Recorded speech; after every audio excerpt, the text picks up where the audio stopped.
कि आखिर प्लानिंग चल क्या रही है दुनिया में। ऐसा तो नहीं है कि कोविड-19 का जो असर चाहते थे लोग वो हुआ नहीं। 2026 का जो बुंडी बुगियो स्ट्रेन है, इसके लिए कोई भी इस समय वैक्सीन नहीं है। ये डीपॉपुलेशन का जो कॉन्स्पिरेसी है उसको ये लगातार बढ़ावा दे रही है।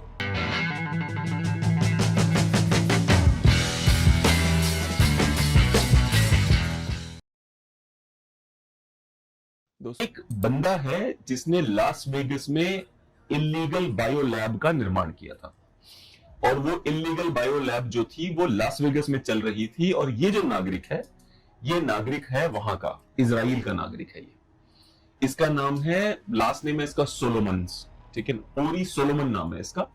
और ये क्लार्क काउंटी में एक हैजार्डस लैब चला रहा था। आप ये वीडियो देखिए पहले।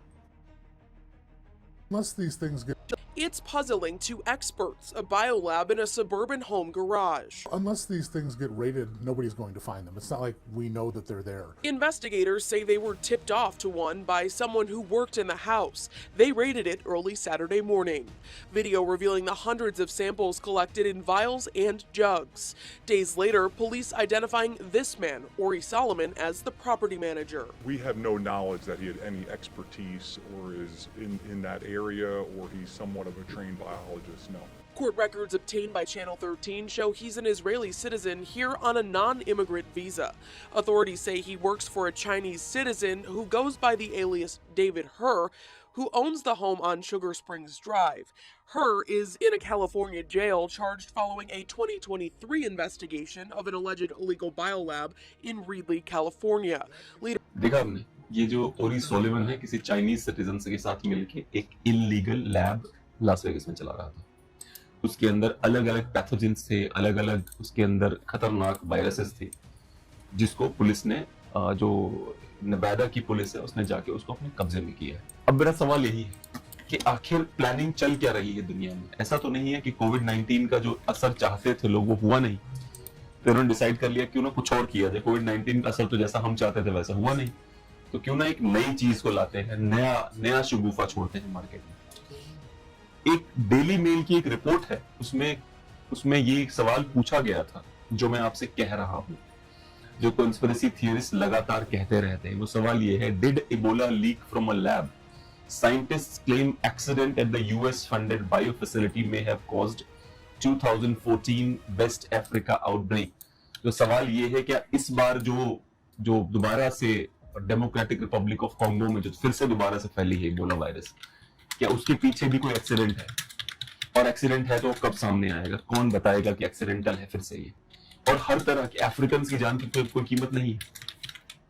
कई लोग ऐसा कहते हैं कि विश्व के जनता को नियंत्रण करने के लिए बहुत सिंपल से रूल है, मोडस ऑपरेंडी है, महामारी फैलाओ, टीके और दवाइयां बेचो, लॉकडाउन लगाओ और जनसंख्या पर काबू पाओ।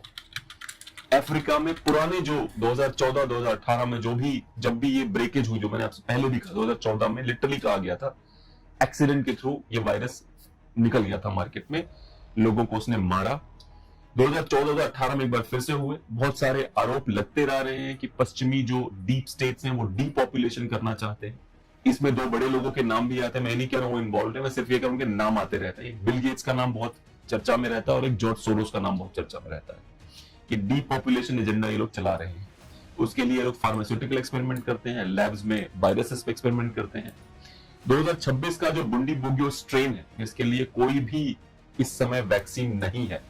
ये डीपॉपुलेशन का जो कॉन्स्पिरेसी है उसको ये लगातार बढ़ावा दे रही है। इसके विपक्ष में एक हकीकत वर्सेस कॉन्स्पिरेसी भी मैं आपको समझाने की कोशिश करता हूं। कई साइंटिस्ट का कहना है कि ये प्राकृतिक स्लिप ओवर है, जानवर से इंसान में गया है। जेनेटिक सीक्वेंसिंग का बार बार वो हवाला देते हैं कि वो साबित करती है कि जेनेटिक सीक्वेंसिंग पे कोई भी पैच नहीं है एक्स्ट्रा। जैसे कोविड में था, पहले कहा गया उसमें कोई पैच नहीं, फिर पता चला नहीं, उसमें कोविड के भी वायरस में प्रोटीन स्पाइक्स डाले गए थे जो लोगों के मरने का कारण बना। सवाल ये उठता है, इतने सारे BSL-4 जो हाई सिक्योर लैब्स हैं, इतनी सीक्रेट फंडिंग है, इतने सारे पॉलिटिकल हस्तक्षेप हो रहे हैं, किस पे 100% भरोसा करें? कोविड-19 के समय भी लैब लीक थ्योरी पहले खारिज कर दी गई थी। कहा गया था एक चमगादड़ उड़ता हुआ आया, उससे जो है वायरस कोविड का वो इंसानों में कूद पड़ा। तो किस पे भरोसा किया जाए? अब आपको एक और कनेक्शन समझाता हूं कि अभी जो इबोला वायरस है वो कनाडा से वुहान गया है। पता है आप लोगों को ये बात? 2019 में इबोला वायरस कनाडा से वुहान गया था। इसकी प्रॉपर इंक्वायरी भी हुई है कनाडा से वुहान जाने की। क्या हुआ था कि Canada sent Ebola to Wuhan in March 2019 from our bio 4 lab in Winnipeg. Canada में विनिपेग में एक बायो जो BSL 4 लैब है, वहां से कुछ इबोला वायरस को भेजा गया चाइना के वुहान लैब में। समझ में नहीं आता ये कनेक्शन क्या है। विश्व में जो भी महामारियां फैलती हैं उसका कनेक्शन वुहान लैब से कैसे जुड़ जाता है फटाफट। ये 2019 की रिपोर्ट है, इंक्वायरी हो रही है। देखिए उसमें कैसे सवाल जवाब हो रहे हैं, ये देखिए। You expressed concerns in some of those documents about the transfer of Ebola and Hennepin viruses to the Wuhan Institute of Virology. Those viruses were actually shipped out in late March of 2019. Why were you concerned about these shipments to the Wuhan Institute of Virology? So the basis of my concern wasn't the scientist within the NML. The basis of my concern was actually the recipient laboratory. You know, the president of PIAC exited her role as president of PIAC on February 27th, 2019. A new deputy head was not appointed until May 6th of that year. So there was a period of about 10 weeks in which there was no president of PIAC. So my first question is, was there an interim? अभी आपने ये 1 minute का video देखा, इसमें ये conformation है। Article भी लगा दिया है मैंने आपके लिए ताकि आपको पता रहे कि ये कोई फेक इंफॉर्मेशन नहीं है। ये हुआ है कनाडा से जो खतरनाक वायरसेस हैं इबोला के और शायद निपा के भी वायरसेस हैं जो चाइना भेजे गए थे वुहान लैब में। और हर कोई समझ में नहीं आता, अगर चाइना के ऊपर ही आरोप लगने हैं तो चाइना ऐसे आरोपों को अपने ऊपर लेता क्यों है? बहुत बड़ा सवाल है ना कि भाई चाइना को भी कंट्रोल करना चाहिए ताकि इतने बड़े।